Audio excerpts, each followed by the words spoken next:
अस्सलाम वालेकुम। लड़की ने कमरे का दरवाजा अंदर से बंद किया। फिर वो तेजी से अपने कपड़ों की अलमारी की तरफ आई। उसकी आंखों से आंसू बह रहे थे, जिन्हें वो बाजू से साफ करती जा रही थी। उसने अपने कपड़ों से चार मजबूत किस्म के दुपट्टे निकाले, इन्हें आपस में बांधा और फिर इनका एक सिरा इसने बेड के किनारे पर चढ़ के छत से लटकते पंखे में बांधा। फिर इसने दूसरा सिरा अपनी गर्दन में बांधा और बेड के किनारे पर खड़ी हो गई।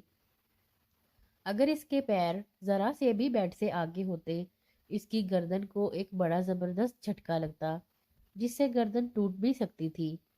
लड़की ने दूसरा सिरा अपने गले में बांधने के बाद अपना सेल निकाला और एक नंबर पे वीडियो कॉल की।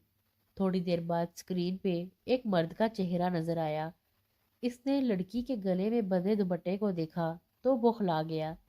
इसने चीखते हुए कहा, ये क्या हमाकत है जावेदा, वो गले से निकालो, तुम्हारा दम भी घुट सकता है।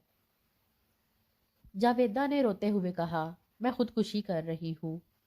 मर्द की धारती आवाज पूरे कमरे में गूंजी, व्हाट नॉनसेंस, तुम ऐसा क्यों कर रही हो? बात क्या है?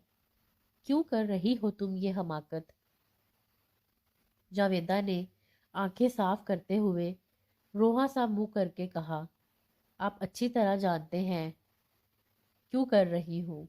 सुबह वाली बात इतनी जल्दी भूल गए आप?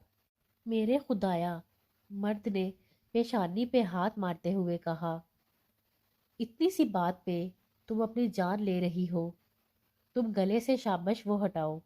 मैं आज जल्दी में था, अब वादा करता हूँ कि सुबह बर्तन धोकर ऑफिस जाया करूँगा। दोस्तों, उम्मीद है आपको पसंद आई होगी। वीडियो को लाइक करें, चैनल सब्सक्राइब करें। अल्लाह हाफिज।